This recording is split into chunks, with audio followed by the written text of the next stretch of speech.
about the reading that I asked you to do today and the larger work of which this reading is a part. Because this book, The Republic by Plato, is one of the most profound books ever written.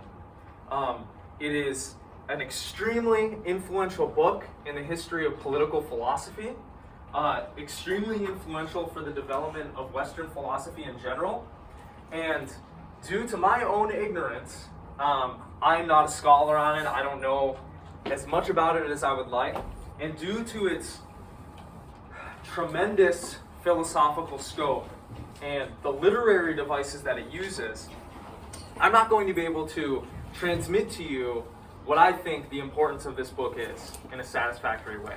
But I would highly encourage all of you to read it from start to finish, and I would highly encourage you to listen to the lectures of Dr. Michael Segru, who used to teach at Princeton University.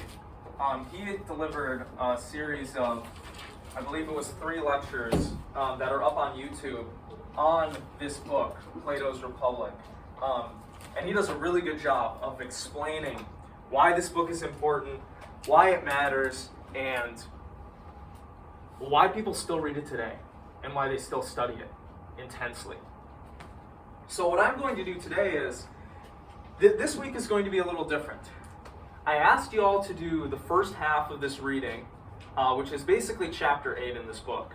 But I'm not going to be getting into the reading today, specifically. I'm going to be doing that on Wednesday.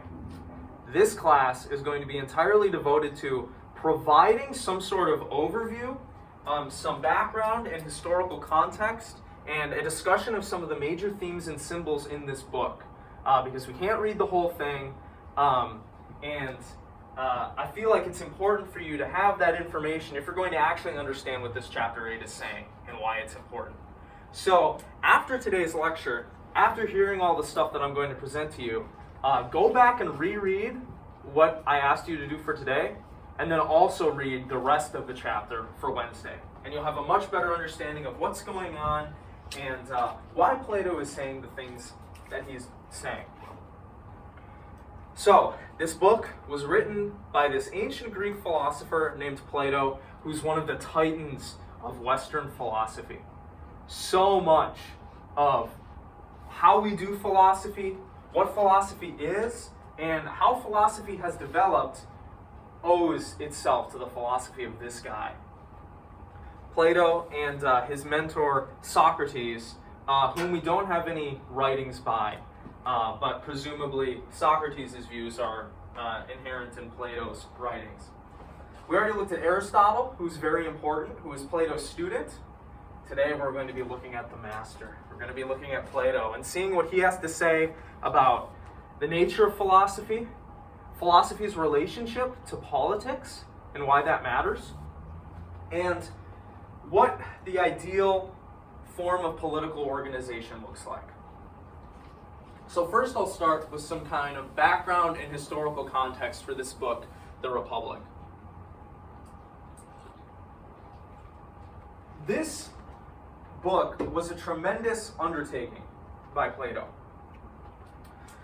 You can summarize it as kind of a book that is about justice, how justice is related not only to society, but also to how we deal with our emotions and events in our own lives, and what the ideal city-state looks like.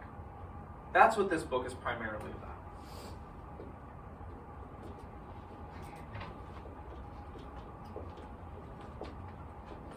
I'm going to be switching up some colors here because I want to make sure y'all can read what's on the board so it's not too light.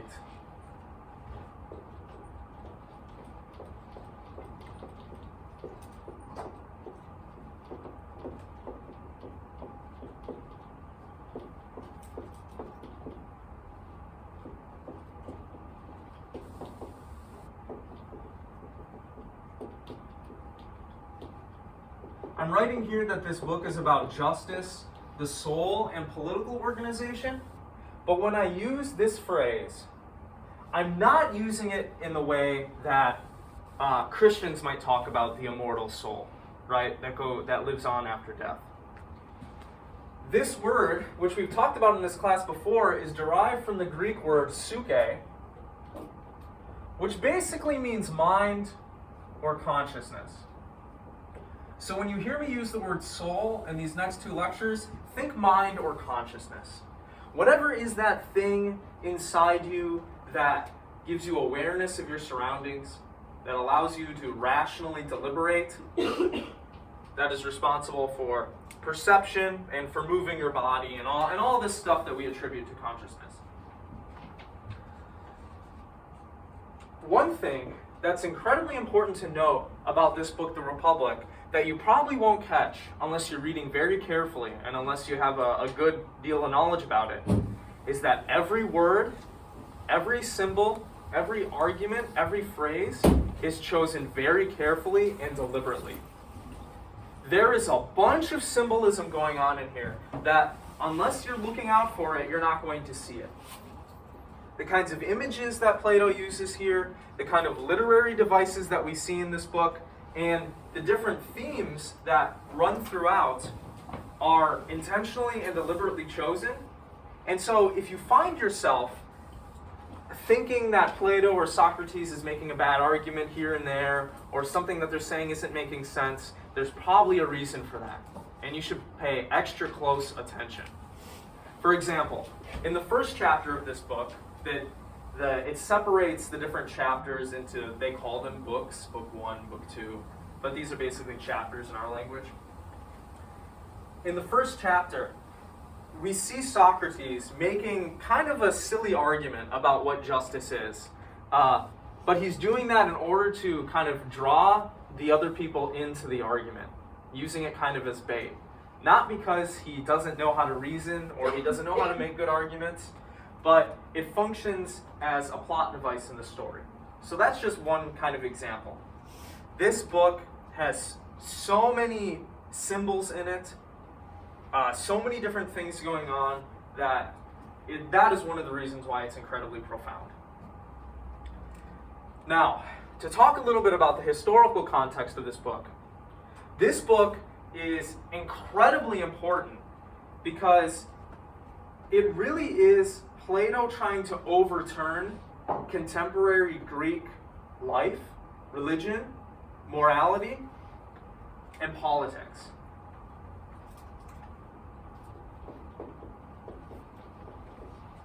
What Plato is doing here is he's presenting a revolutionary or a radical new way of reorganizing Greek society, of doing Greek morality, and of doing Greek politics.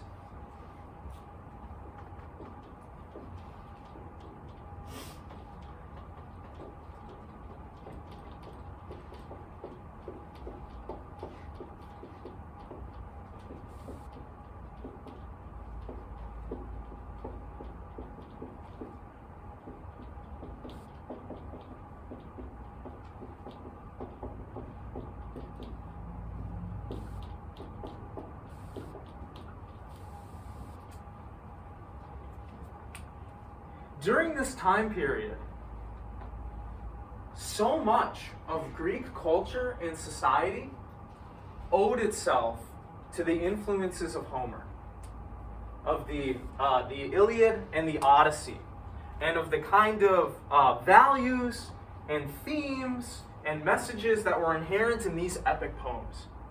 Greek society completely structured its political life around these ideals. Plato has a big problem with that, because according to him, the kinds of morals that we see in Homer are not all that great.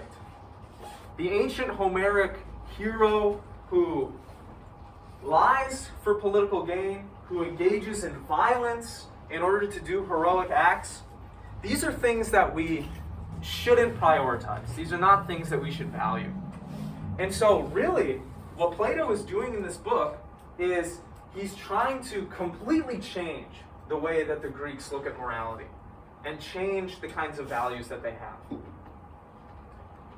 He's also trying to change Greek politics. Politics are also based during this time heavily on these Homeric ideals. And politics is heavily influenced, and it has a lot of rhetoric in it. Does anybody know what rhetoric is?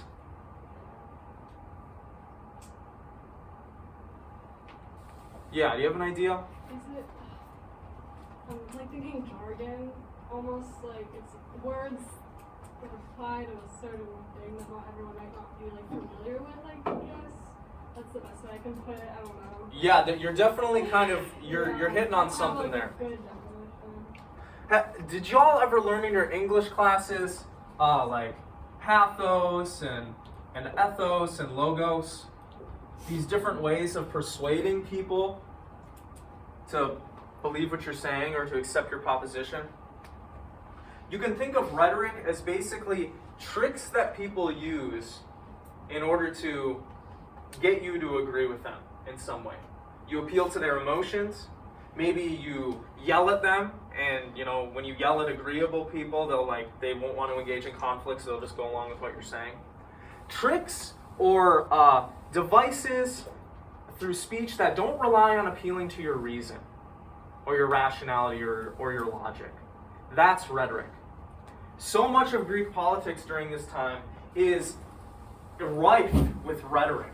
These long-winded political speeches in which the orators are appealing to people's emotions, and they're appealing to tradition, and they're making all of these different appeals that aren't based in logic and reason.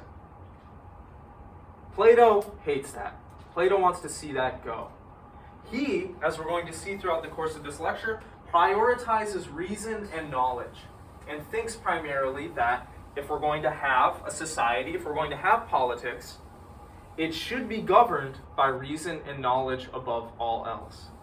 Not how we feel on a particular day, not what tradition necessarily tells us to do, but reason and knowledge, philosophy. So he's seeking also in this book to provide a different frame of doing Greek politics.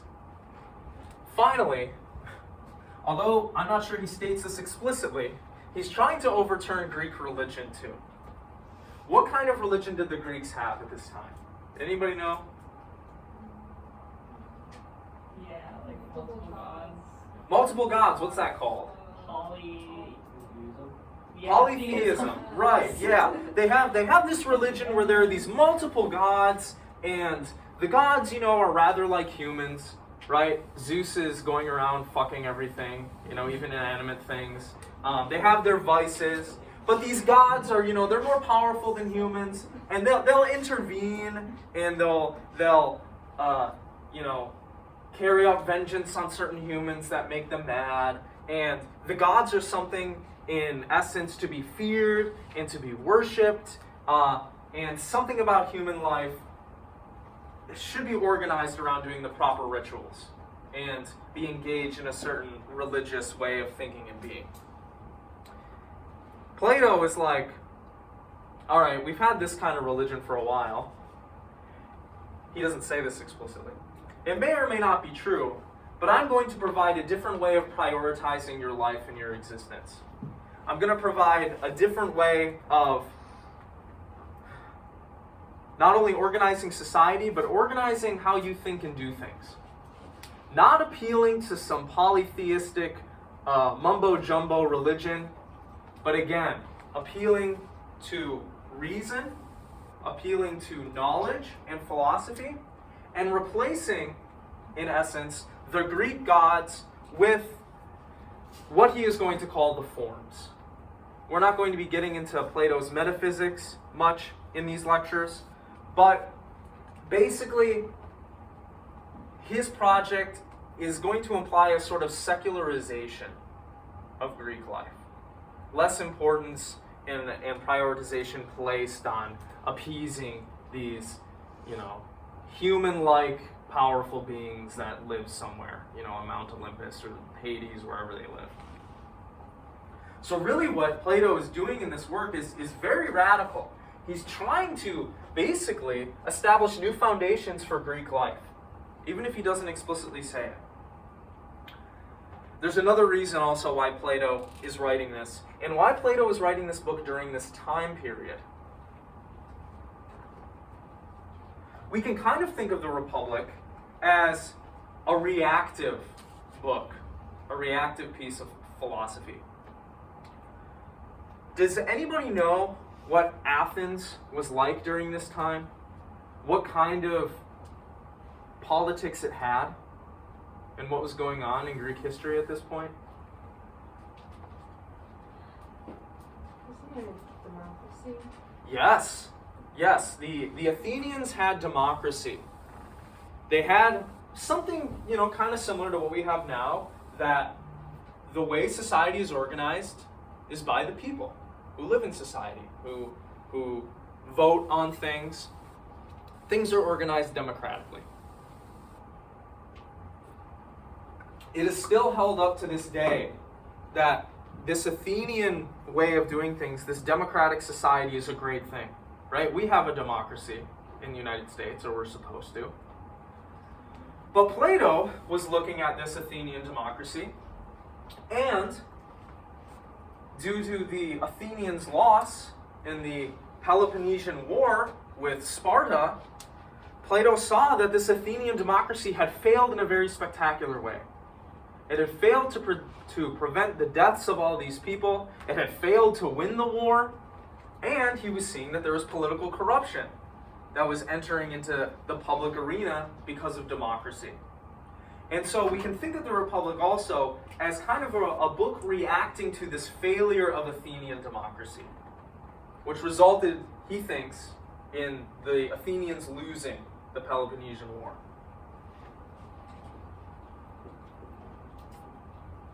Democracy had, in some important senses, failed the Athenians, even if they didn't want to admit it.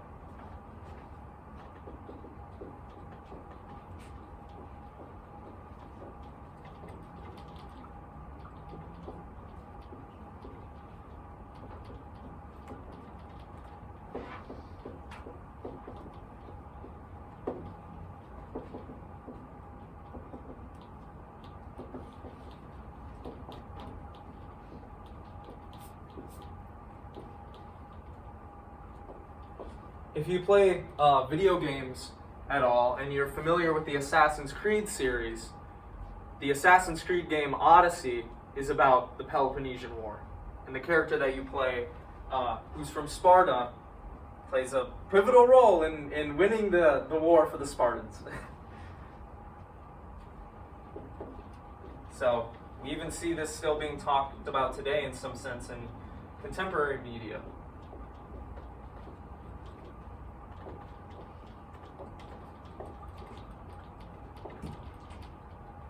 So democracy had, in a real sense, failed.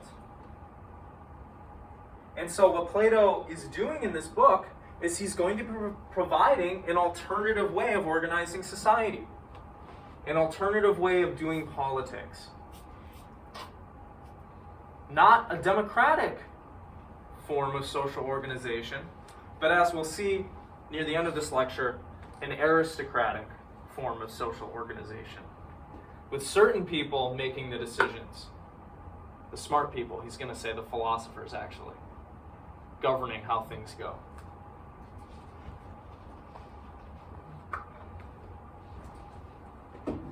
I think this provides a very brief and incomplete but important frame with which to understand the rest of what we're going to be talking about today and as we move forward into Wednesday. Does anybody have any questions about this so far? All right, we're going to keep trucking then. What I want to talk about now is some of the major themes and symbols that are present in this book that are going to keep popping up. And if you pay attention to chapter 8, which I'm going to ask you to reread the whole thing by Wednesday, look out for some of these symbols and themes, because you'll see them in there if you didn't see them in the first half of the reading that you did for today. There are several important themes and symbols that are in this book that we still kind of use today and that have structured the development of Western philosophy and even some of our own ideals and ways of thinking and being in today's day and age.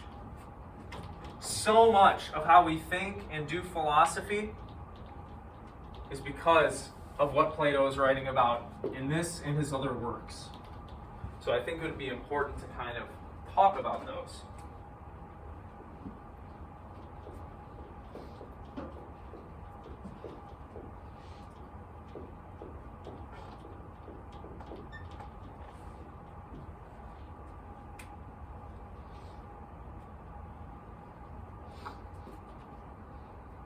What was one of the major themes that we looked at in Descartes? What do y'all remember from looking at Descartes? What was he doing in those meditations?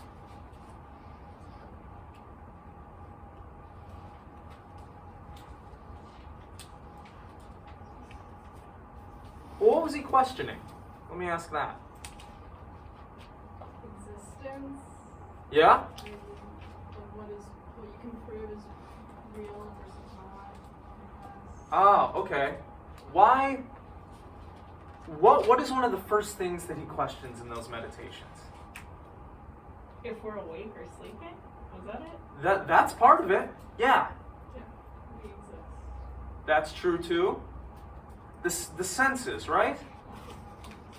Right? He was questioning the senses. What do the senses do? What does perception do? It gives us images of things, right? You're using your eyes, you're seeing things in this room. They're representations being formed in your mind. We all are confronted in waking life and when we're asleep with images of things, with appearances. One of the major themes of this book is the idea that, and this is going to sound trivial, but it's very important, reality should be prioritized over appearance. And furthermore, there is something about the way. Is this with an E or an A? I don't know. I think Things with an A, right? And furthermore, we see in this book Plato interrogating the normal way we go about our daily lives, relying on our senses, taking what is given to us at face value, living according to the appearances of things. One of the major arguments he's going to be making in this book is that the way the majority of people are living their lives, they are not living their lives according to the way reality actually works. Or at least they're not seeing what reality actually is. They're relying in large part on appearances to make decisions, to accept what's true. In fact, Plato's going to be making a stronger claim in Book 6 when he talks about the cave, if you've ever heard of that story, that everything that we're seeing right now, with our eyes, hearing with our ears, smelling, all of this stuff is in a sense illusory. It's all appearances. But it doesn't actually tell us what the underlying fundamental reality is that is generating these appearances. The only way to get to that is by doing philosophy, by reflecting, by having deep conversations, figuring things out. So we're going to see in this book that a major theme is this idea that not only is the current Greek society operating according to appearances and not reality, but individually in our lives, we ourselves are operating constantly according to appearances, and we fail to actually interrogate what it is that we hear, see, smell, taste, and touch in ways that cause us to live in ignorance and therefore cause us in society to have problems.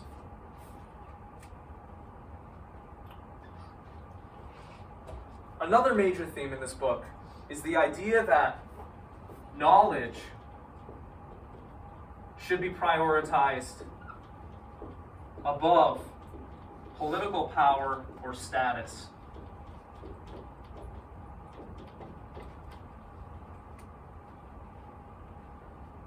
I don't think y'all understand how deeply ingrained this is in the way that you think and act. right? When you're listening to someone talk, or when you're thinking about what's right or what's true, you don't say, oh yeah, if they're in the government, they obviously know what's going on. They know everything, right? Or even when you have conversations with people, you don't listen to people and you don't take what they say as true just because they have some status or power over you. Deeply ingrained in you is this value that the person who knows what they're talking about should be listened to, right? That owes itself to Plato. Plato really popularized this value, this way of thinking and this epistemic authority that we place on others. It's the people that know that what they're talking about we should be listening to. Not just the people who happen to be the rulers. Not just the people who happen to be older than you. Not just the people who happen to have some sort of social authority. But the people who have knowledge. Right? Because it's the people who have knowledge that understand how reality works. So really, even though this seems trivial, this was not obvious at the time, or at least it was not popularized in Greek society. But this is popularized now and instantiated in our minds everywhere in the West. Right? When somebody makes a good argument, or when somebody knows what they're talking about, you don't just ignore them. There's a part of you that's like, oh, well, I guess they do know what they're talking about. I should kind of listen to them, right? It's deeply ingrained in you in ways that you probably don't realize. It's a heavily prevalent theme in this book. These themes are all closely related, and they kind of bleed into one another. But another one that's important is this idea that logic and reason should be prioritized over emotionality and desire.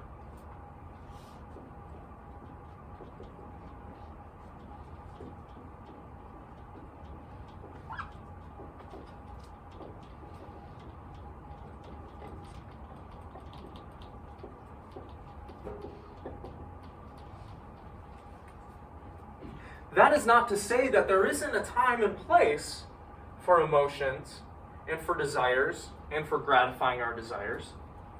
It is to say, however, that the way we should organize our own lives and the way that we should organize society should be based on this and not this. This should take priority because this is what's going to allow us to actually understand how the world fucking works. All right, this doesn't tell us anything about the way the world works. Maybe it does, and maybe it does accidentally. But this is the only reliable method for figuring out how reality works and how we should organize ourselves in societies that don't just blow up and kill everyone.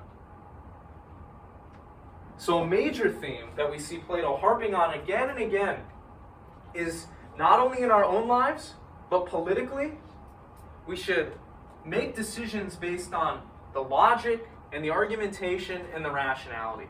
Not just how we feel about a particular thing, not just our emotions on a given day, not just what we want, but what's rational and what's true. There's a prioritization of truth in Plato's writings over everything else. If you want to do things right, if you want to live happy and fulfilled lives, you have to live lives in service of truth, not falsity, not the illusions of appearances, not merely the way that your emotions make you feel or prompt you to do certain things, but truth. And the only way to get at truth is by doing philosophy, logic, and reason. Finally, another major theme in this book, as I've kind of already alluded to, is dialectic over rhetoric.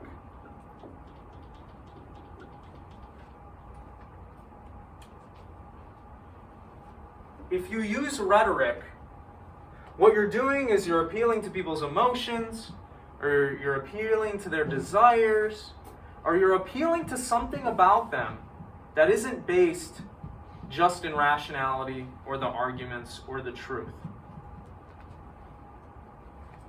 Rhetoric, according to Plato, is not a good way to live our own lives, just rhetorically in this fashion.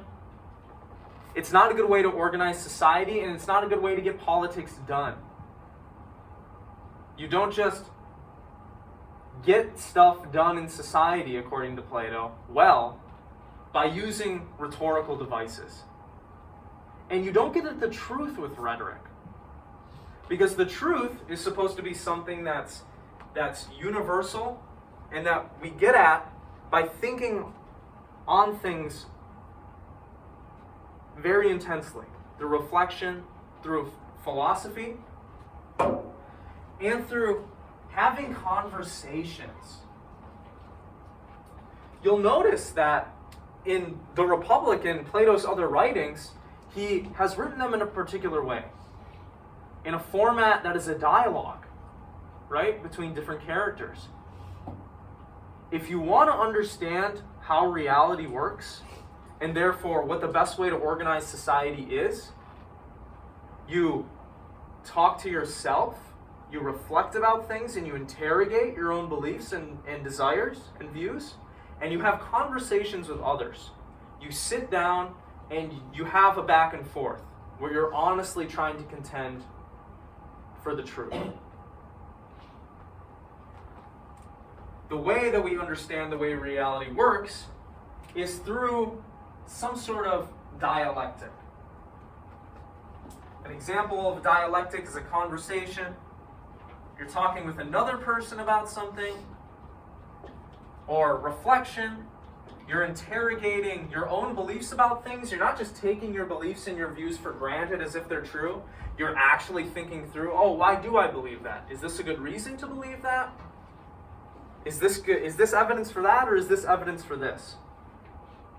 The way that we come to understand reality, the way that we come to have knowledge, is by engaging in a dialectical process, not by engaging in a rhetorical process. For example, if you're trying to decide what you ought to do in a given situation, should I, it's 12 a.m. at night, it's dark out, I just stuffed myself with pizza, but I kind of want some ice cream. Should I go out and get ice cream? How do you figure out what to do? Plato's going to say if you want the right answer, you'll engage in a dialectic, either with yourself or others. You won't just say, oh, well, my desires prompt me to go get ice cream, so I'm just going to follow that. That would be doing things rhetorically, just like appealing to whatever your desire is telling you to do. But what's the rational thing? Well, we can look at this many different ways. You just stuffed yourself. You probably don't need ice cream. The ice cream's not going to be good for you. It's probably not going to be safe out there at night if you're walking alone, right?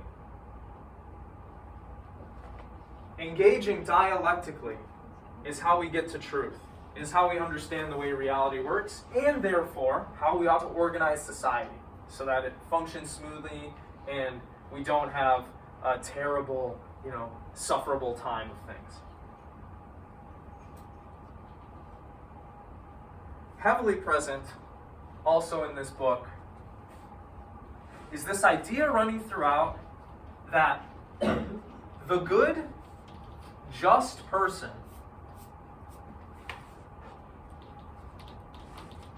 works on improving themselves. They improve and build up themselves and others. This book is about justice.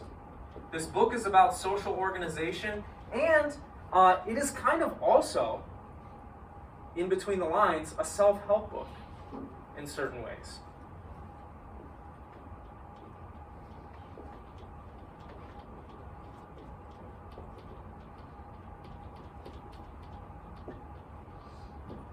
What we ought to do as human beings, if we want to be just, and if we want to be moral, and if we want to lead happy lives, is we work on improving and building up ourselves and others. This seems like a trivial point. This seems like so commonsensical, why even write it down? But that's just because it is so ingrained in our culture. This way of thinking and being was not popular in Greek culture back then. They were following these Homeric ideals of the Homeric hero who, didn't really give a shit about bettering ourselves or others. They were trying to do the heroic deeds that would allow them to leave behind a lasting legacy. That was their primary goal. They were trying to be heroes. They were trying to be remembered. They were trying to change history, not being just good people. So Plato's Republic marks a shift in the way that we conceptualize what it even means to be a good and moral human being. Away from these more egocentric, heroic ways of living to more communal, moral, considerate ways of living. Finally, and this is going to be very important for understanding what's going on in chapter 8, in this book, Plato uses the picture of the city to illustrate what the ideal human character looks like. Your individual character and the character of the society in which you live are interdependent and intertwined. It's like microcosm and macrocosm. They're reflective of each other. And so he's going to use this image of a city, how to create an ideal city. He's going to use that as a picture to how to create the ideal character, how to make yourself an ideal person. This is a literary device that he uses.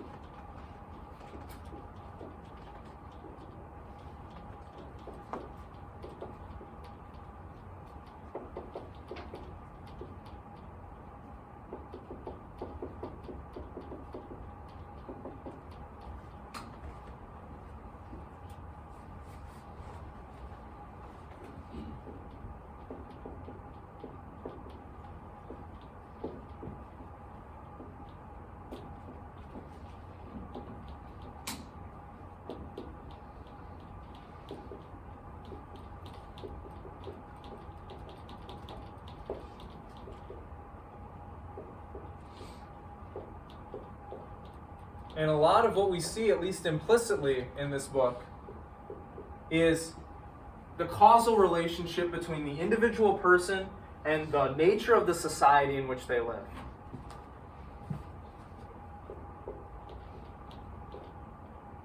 If you have a society filled with egotistical or selfish or unjust people, naturally that society is going to be egotistical and unjust. If you have a society filled with good individual people, your society as a whole is going to be good. Pay special attention to this picture as you read chapter 8 again, in which he's describing the different constitutions. And by constitution, he means political organization broad and how our character is constituted. He's talking about the same thing when he's using this picture. All right. Anybody have any questions so far? I know I've been rambling a lot. Is this making sense? You see kind of what he's getting at? Even if it seems commonsensical or it doesn't seem important? This is more like a critique. I don't know.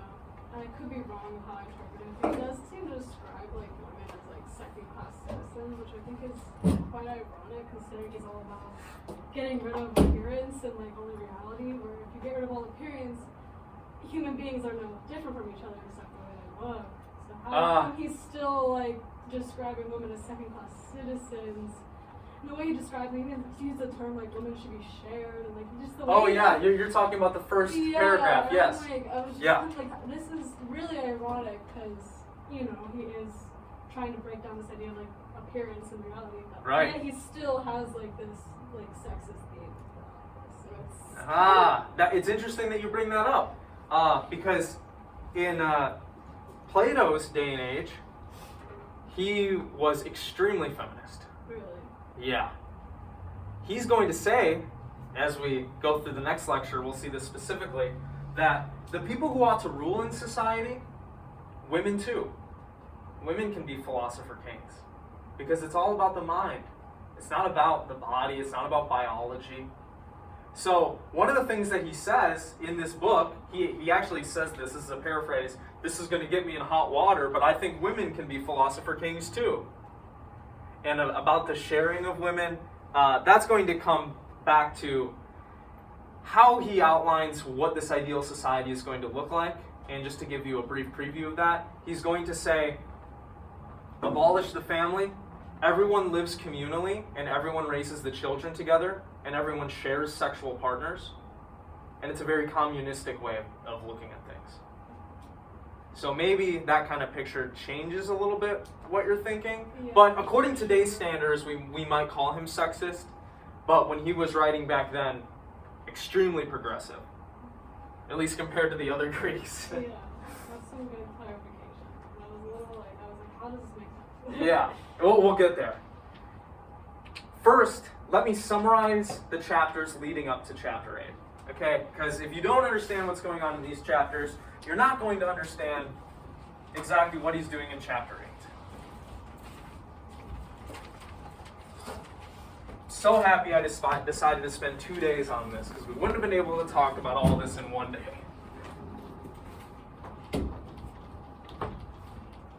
It's in book 1, which, again, the way we categorize things would be chapter 1 in our books, where he starts off this discussion about what justice is and why it's good.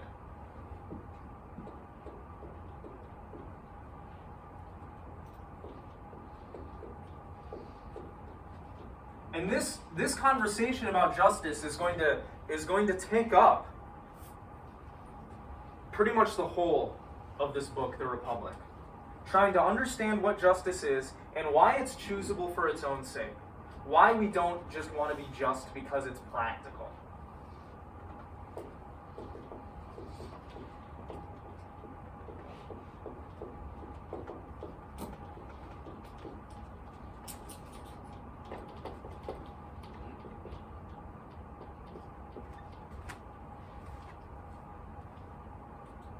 Again, we see in these opening chapters this idea that so much of Greek society are founded on these values and ideals that were transmitted through Greek society through Homeric poetry, but that these ideals are bad.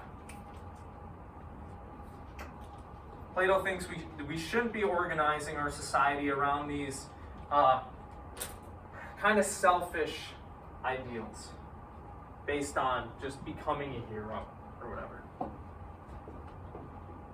The wrath of Achilles is not good. The fact that Odysseus is too smart for his own good and lies constantly is not good.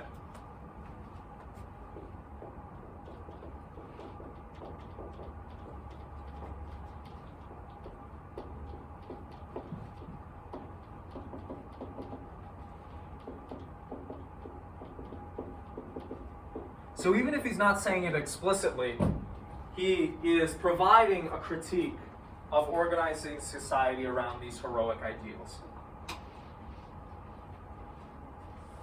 Again, we see also in these books something that we've mentioned before, which is the nature of a society is going to mirror the individuals present within it.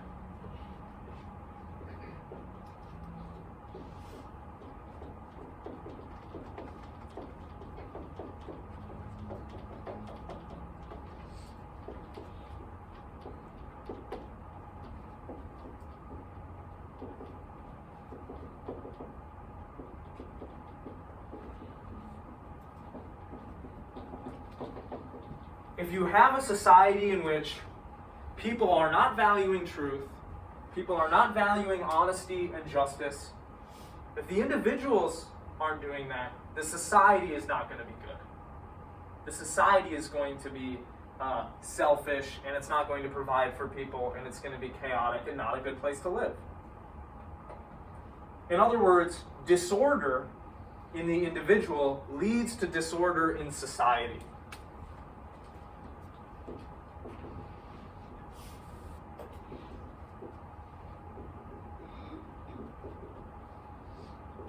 And there's no getting around this. If you want to have a good society, you need to make sure that the people within the society are good. Because society is made up of individuals. So if the individuals are not good, then the society is not going to be fun to live in. It's not going to be a just society. We see Plato talking about a lot of the elements that we saw in virtue theory from Aristotle in this book as well. The way that the Greeks, again, conceptualized how we ought to live our lives and the kind of characters that we ought to have were heavily influenced by the ideas of self-improvement and self-perfection of the individual. Not prioritizing or focusing on determining what's moral or immoral in every case, but getting around the question by just saying, well, just make sure you produce good people and then you don't have to worry about that question. They're just going to do the good things naturally. So he says in these opening chapters that the good person that is going to allow for the emergence of a good society must embody the three primary virtues of moderation, courage, and wisdom.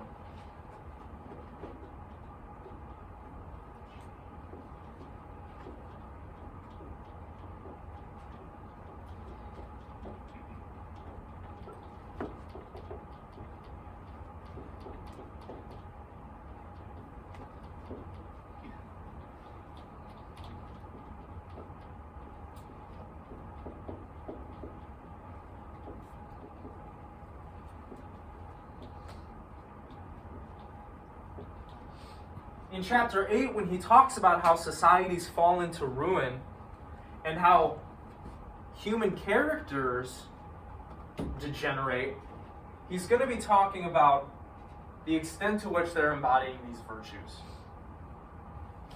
You got to be courageous, you got to be wise, and you have to engage in moderation, not go overboard. Not go overboard in consumption, not go overboard in other ways of life too. It's not just about eating and drinking. Don't go overboard with your emotions. Don't go overboard with your judgments of others, etc. Therefore, and this is seen in Resurgence, in our day especially, he says, if you want society to be good, if you want people to be happy and moral and have what they need, each one of us individually must achieve self-control over our own emotions and desires, and knowledge first. Only after we become virtuous people should we worry about fixing the external stuff out there in society. Because even if we fix everything out there in society, if we're not good people, it's just going to fall right back into chaos and disorder. Right? You can go give a bunch of people out in society who need food, who need help with drugs, who need psychological counseling and this stuff. You can give them all those resources, but if they don't know how to manage that stuff, their lives are going to backslide, right? If I don't know how to manage money and you give me all the money I need for food for the next month, I'll just gamble it away and then we'll be stuck with the problem, right? So he's going to say, first, the individual needs to fix themselves, and then once the individuals fix themselves, then they can fix the external problems in society. Because you're not going to implement any long-lasting social solutions unless the people have these virtues, unless the people have proper character.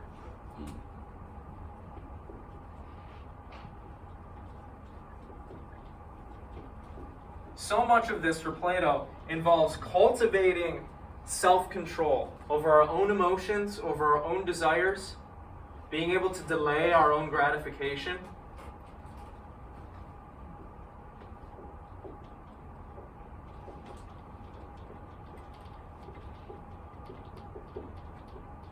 And we should be seeking after knowledge too.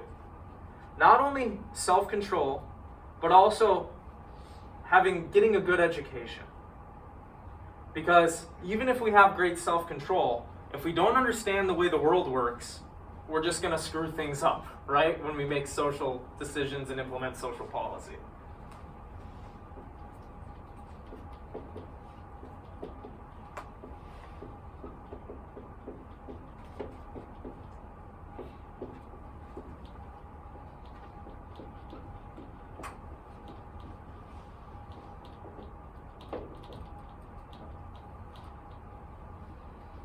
That is why so much of what Plato is going to be talking about in this book is devoted to setting up the ideal conditions for the production of good moral people.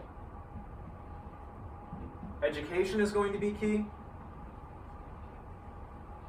Making sure that the people that have the proper personalities for a certain function in society are doing those jobs.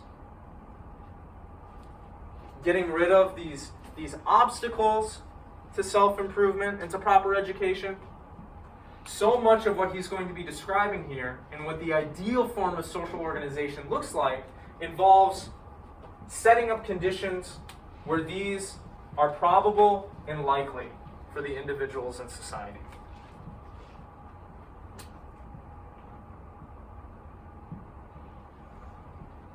All right. Does anybody have any questions about these?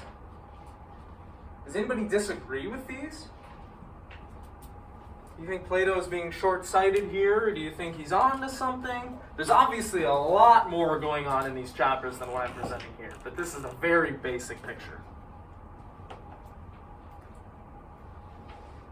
you believe that logic and reason should be prioritized in our lives over other things?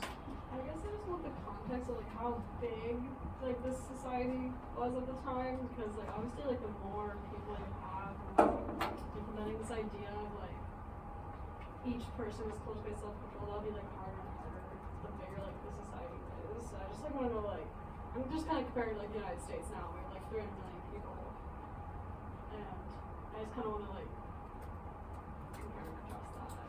I'm looking it up right now. Yeah.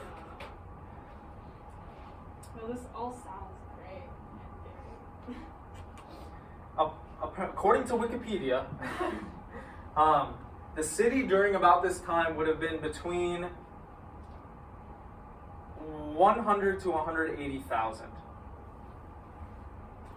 which is actually comparable to a lot of cities that we have now, and bigger than a lot of cities that we have now.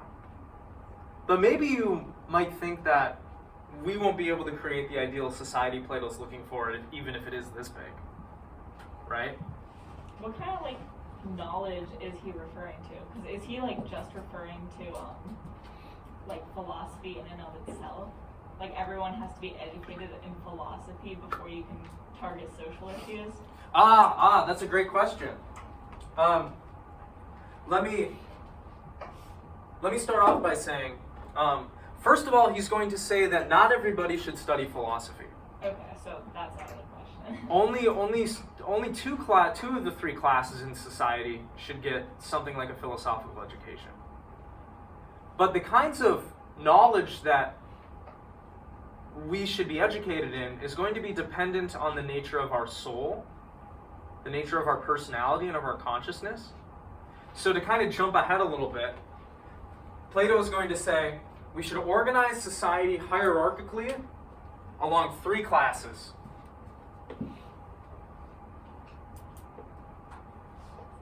We're going to have the philosopher kings, who are ruling and make all the political decisions, who don't handle any money. The elites never handle any money. All of the people that handle money are the craftsmen and the merchants and the tradesmen. And then in the middle, who get kind of a poetic education, who have very fiery, compassionate personalities, those are our poet warrior guardians that protect the city and enforce the social contract.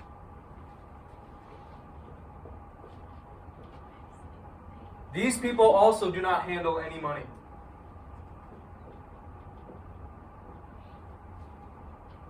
It's these people that kind of get a philosophical education, but the kind of education that Plato is envisioning for these people are arithmetic, math, geometry, astronomy, poetry, the classics, literature.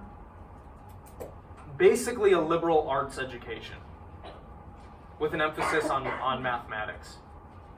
Especially for these people.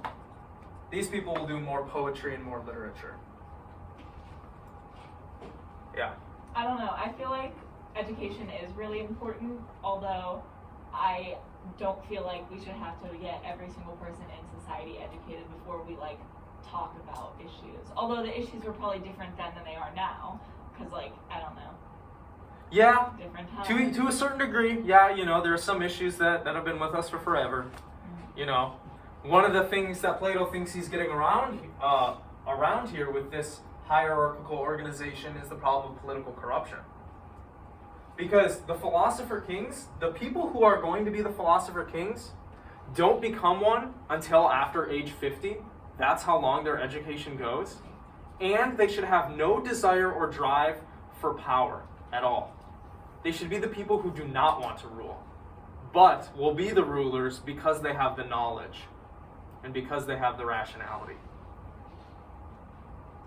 So I don't know, maybe looking at it that way seems kind of nice. Yeah, but I'm all for no political corruption. That's cool. I don't know if this would be successful, but we'll talk more about how he cashes out what this ideal society looks like next class.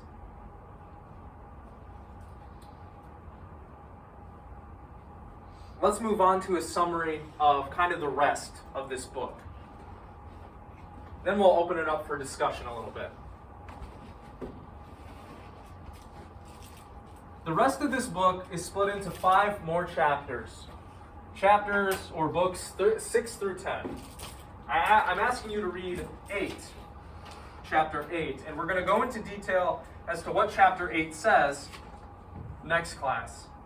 So again, reread what you did for today as well as the rest of chapter 8 with all of this knowledge in mind for Wednesday. Because it's going to help you understand a lot better why Plato is making the arguments that he is and why he's saying what he's saying. It's in chapter 6 where Plato finally clues us into his metaphysics, his ontology, why he's deciding to provide this particular picture of what an ideal society is, and why he believes that an ideal society is based on things like knowledge and reason and reality rather than appearance.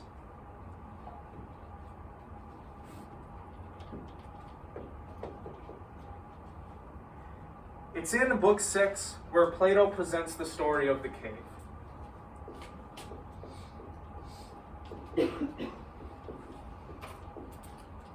Has anyone heard this story before? Are you familiar with it? So there are 3 people chained in a cave, and they're watching like shadows on the wall, and everything that they're seeing is like the only thing they've ever seen. Right. Until the people who are producing the shadows on the wall like unchain one of the people and let him out into the world. And then he comes back to tell everyone else who's only been in the cave of what's like real, that they've only been like seeing these shadows on the wall, and they all just kind of laugh at him and mock him. And then I'm pretty sure they kill him in the end. Not sure about that. Right. So let me set up the picture for you. Plato imagines us to have this picture in our heads. There's a cave. The people in this cave are chained up and their heads are fixed so they can only look in one direction at this cave wall. They're seeing shadows and things move across the cave wall. And they're talking about it, and they give names to the different shadows, and they praise one another for being able to predict who can determine which shadow is going to come up next and all these things. These shadows are being produced by people that are walking up and down a walkway behind these people that they can't see. They don't know there's anybody back here. There's people walking, holding up signs of things, you know. This is a very bad dog, but imagine that's a dog, okay? And they're holding up these signs, and there's a roaring fire right behind the signs that's projecting the shadows onto the wall. These people think, well, this is their reality, right? This is what they're seeing. This is what they're hearing. They don't know that there's anybody behind them. They don't know they're holding up signs. They don't know there's a fire behind those people that is making the shadows appear on the wall. All they see are shadows. And that is their world. That is their reality. Plato says, imagine if one of these people gets let loose and they are taken by the philosopher, by the person who sets them free, up out of the cave, outside, into the sunlight. At first, they're going to be blinded because they spent their whole life in this cave, in this darkness, looking at these shadows, thinking that's the way reality is. But slowly, their eyes adjust. First, they're able to see the shadows on the grounds of various things, the reflections of things in water. Then they're able to kind of see themselves a little bit, and they see animals running around, and they see trees and plants. Then eventually, they kind of look up and they're able to see that there's a kind of a sun up there that is allowing for all of this life to be possible. And their understanding of reality is completely changed. They are transformed. They've learned that the shadows on the walls is not how reality works. That's not what's really out there. That is not what exists. These are just appearances. He goes back into the cave. This prisoner who's let go and who's seen all this stuff comes back into the cave. He's fumbling around. He can't see shit, right? Because he's been outside and now he's in a dark place again. He's bumping into walls. People are laughing at him. They're like, look at this dude. Fucking ruined his eyes. And he can't see. Doesn't know how reality works anymore. Can't even see the shadows. What an idiot. And he's trying to tell them, look, this is how reality works. This is what I've seen out there. This is the enlightenment that I've experienced. But they don't want the truth. And they don't believe what he has to say. They're stuck in their worldview and their pictures and understanding of reality. And they kill him. This, according to Plato, not only is a description of how people normally go about their lives and see things, but the kind of treatment that philosophers are expected to endure during their lives. People who glimpse true reality, the true underlying essence of things. They're shunned by society, they're laughed at, they're mocked, even though they're the ones with the knowledge. Everyone else are like the prisoners on the wall, looking at the wall with the shadows. They see appearances, they haven't glimpsed the underlying nature of reality because they just accept everything that they're given. They don't question or interrogate their beliefs. They don't do philosophy, they don't reflect. And in this story, Plato is foreshadowing what's going to happen later to Socrates. Does anybody know what happens to Socrates, how the story goes? Isn't he banished? Or was he the one who was given the choice, like, we can kill you or you can kill yourself? Right. And he chooses to kill himself. Socrates is charged by the political leaders of Athens, the shadow seers, who don't understand reality, for corrupting the youth. Socrates has corrupted the youth, and the youth no longer have trust and faith in the political leaders, and they're questioning them, and the political leaders of Athens are like, well, this guy's got to go. He's, ruining our gig that we got here. So they give Socrates the option. Either we'll exile you forever, or you can die. You can drink this hemlock, but you can't stay here. Socrates, after making an appeal to the political leaders in a speech, which isn't so much as an appeal as it is, you guys are all idiots, and I know what's going on, and you really should be thanking me and giving me a nice house, which didn't rub them very well. He decides not to be exiled. He decides it is his political duty to die. And so he drinks the hemlock and dies. This is the kind of story that Plato presents us with. And it highlights his beliefs that it's the people who think deeply and have conversations and interrogate their beliefs that have a better understanding of reality.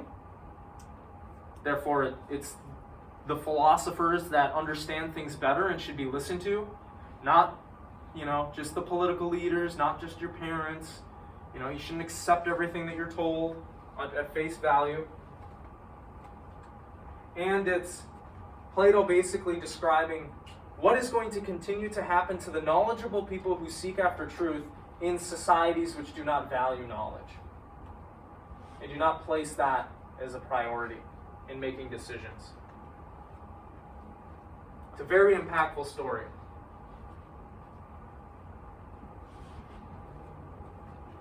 To summarize, in this story, Plato basically says that the realm of appearances is illusory. The realm of the forms is what's really true. That's what reality is. And you can only understand what the forms are by doing philosophy.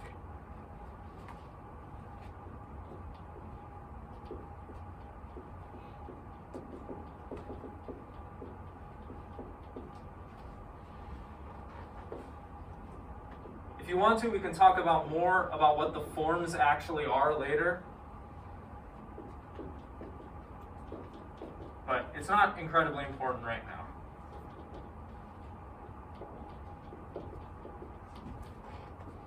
The point is that those who seek after truth earnestly and honestly, who engage in self-reflection, who engage in dialectical processes, they're the ones that we should be listening to, and they're the ones who have the knowledge of the way things actually work. And to summarize very briefly what the rest of these books talk about, Plato presents to us his ideal picture of society, which we're going to go into a lot more detail on Wednesday as to the ins and outs and all of the characteristics of it. But he says, society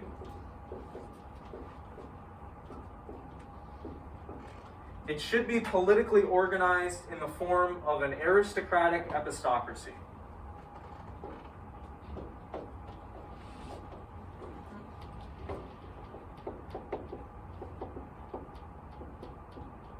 Democracy is not good. It's not going to get us the ideal society. Rather, we should have a small group of people making all of the decisions who know stuff, who understand how reality works. That's who should be ruling society and making all the political decisions. Is a small group of elite, honest, virtuous intellectuals.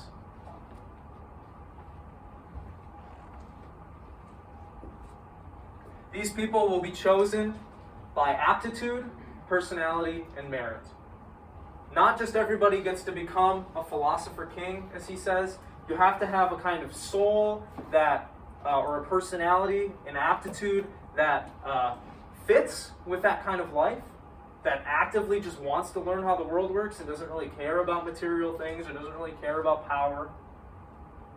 And it will be based on merit too. The people who show the highest ability in thinking through things and making arguments, those are going to be the ones that make it to the top after 50 years of education and practical political experience from ages 25 to 50.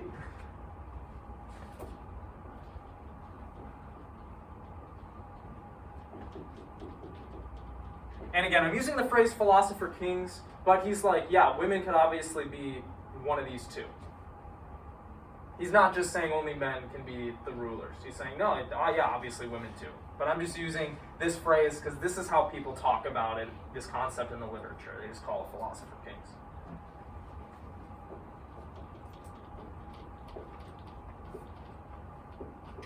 But not everybody is fit to be a philosopher king. because not everybody has the personality for it. Where you get the kind of education you get and which class you end up going to is going to be based on your aptitudes and your personality that we discover as you kind of grow up.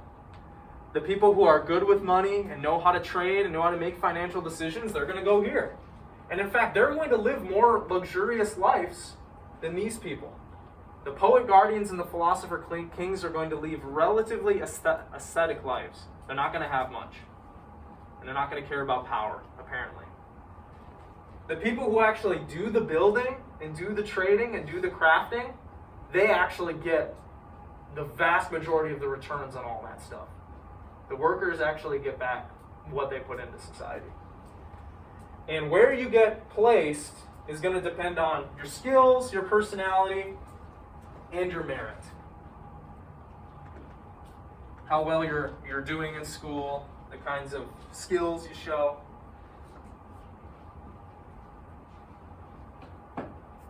I'm going to abbreviate philosopher kings PK. They are the rulers of society. And they're supposed to be virtuous, and they're supposed to be knowledgeable, and they're not supposed to have any lust or desire for power.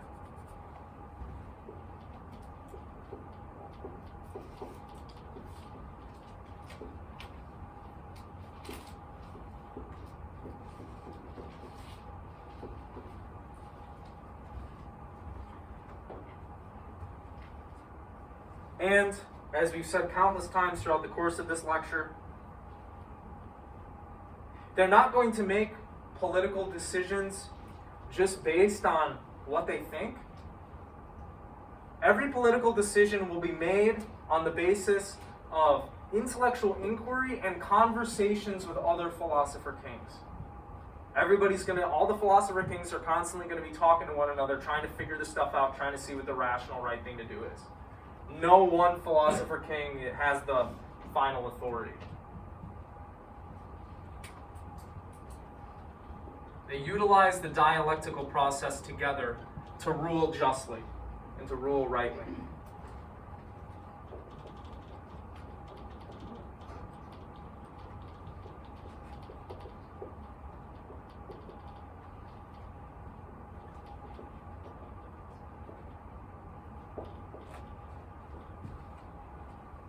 Sorry, it's kind of messy down there. This is a very brief, not holistic picture of what Plato is doing and what he's advocating for in this book. And what he thinks makes what should be the priorities of someone who is fit to rule, how society should be organized, what the ideal society is going to look like, what the ideal form of social organization is going to be. And this is only talking about the philosophy. In this book, there are so many literary devices that Plato uses: irony, humor, a literary symbolism to make these points. It's a profound, very interesting book that if you were to read it, every time you were to read it thereafter, you would come away with something more. Very deep. So, what do we think about the stuff that Plato is saying here? Do we think he's got a good picture of how we should organize society? Do you see the different ways in which kind of the way we think and do things have been influenced by some of these ideas? And has that been a good thing? What do y'all think? Yeah? I like what he's saying and everything, but for the philosopher kings, if you're supposed to have like this obscene amount of education, but it's based on your personality, at what point do you decide, like, alright, this is the personality? Because obviously your personality develops over time as Right. you're older. So at what age are they like, yep, you go to school? I'm not exactly sure. I can't remember if he sets a specific age.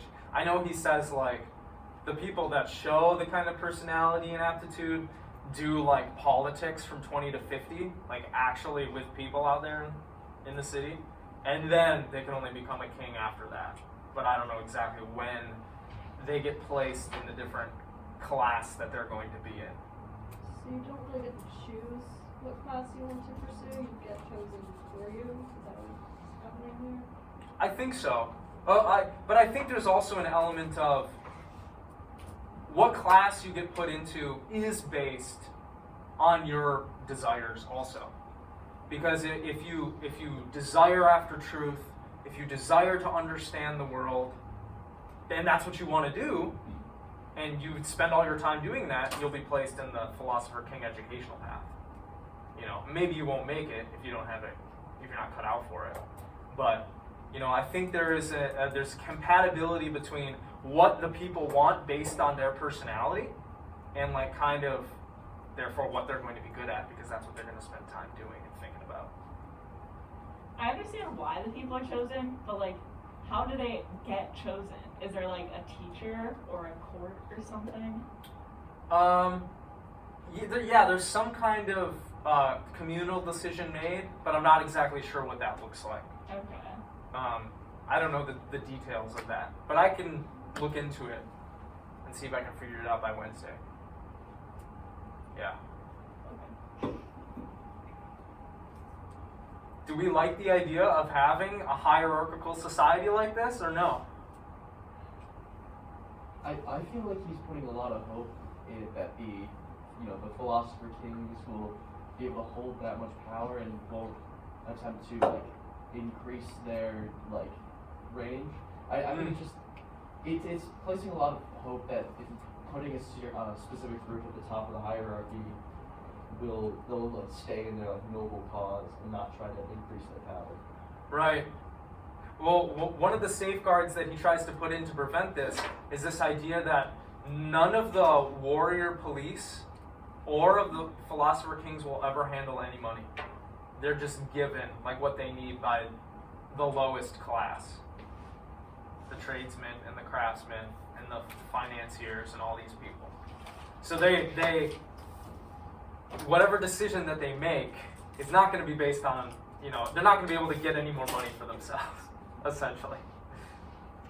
And there's all of the people in society, with the ways that he's going to set up the family and abolish private property and raise people in community, is supposed to produce in people a love and a connection to everyone else in society.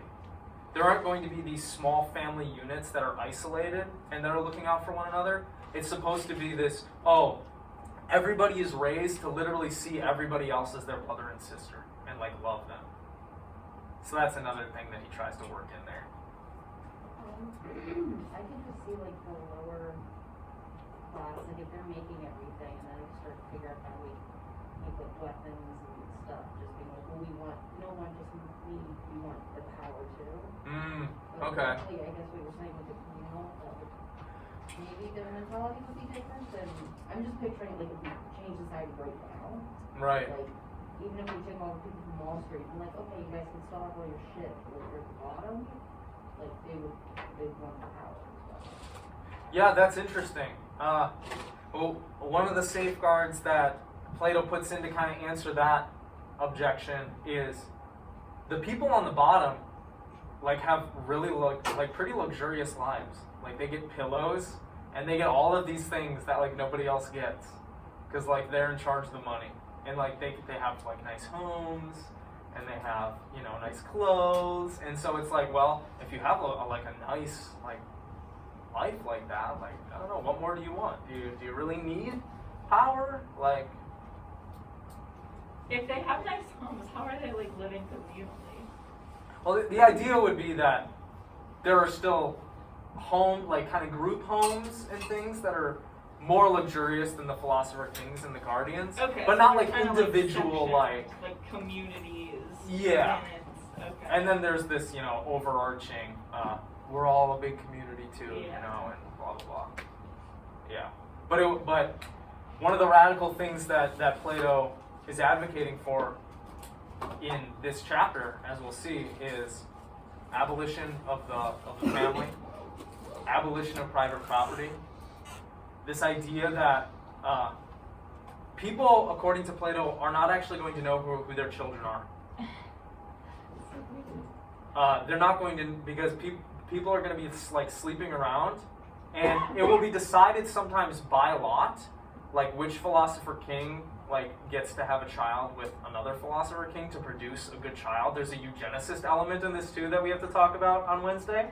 But nobody is going to know who their children are, and so there's going to be no preferential treatment among raising the children. It'll be like a village, raises the child situation, which is another interesting thing that we can talk about. But yeah, it's an interesting view, right? I weirdly like the idea of that. Like, I don't know, we live in such a different society that, like, I can't say for sure, obviously.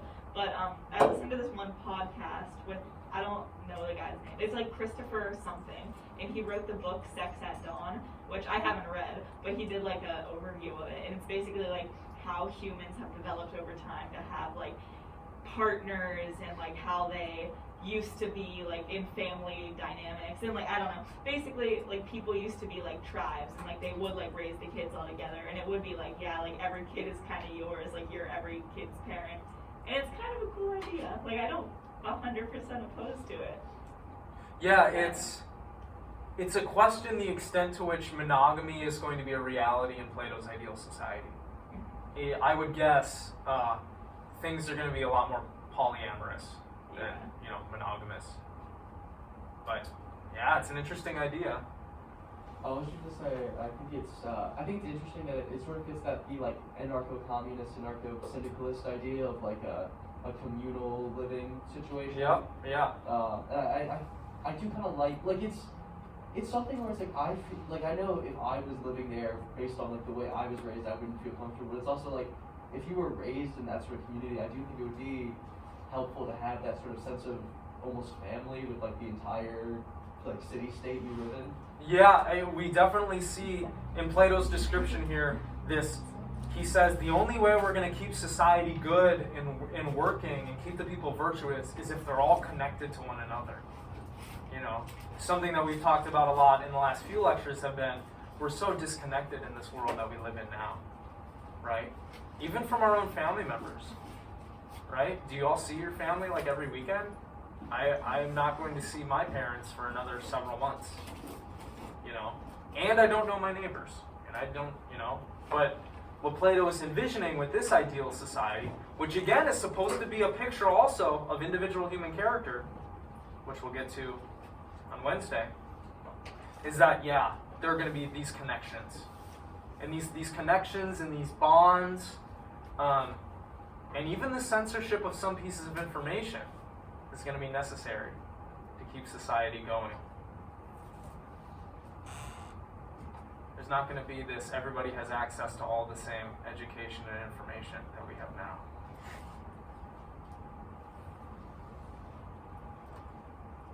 Do y'all like a lot of what Plato was saying? Do you have problems with it?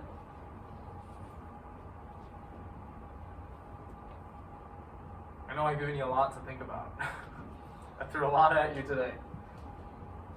But we'll get into the nitty-gritty details of all this on Wednesday.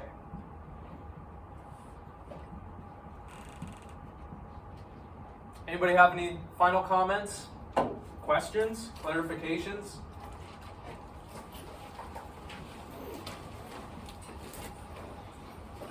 All right.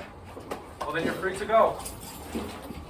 Read the entirety of chapter 8 for Wednesday with these themes in mind, and you'll have a much better understanding of what Plato's getting at.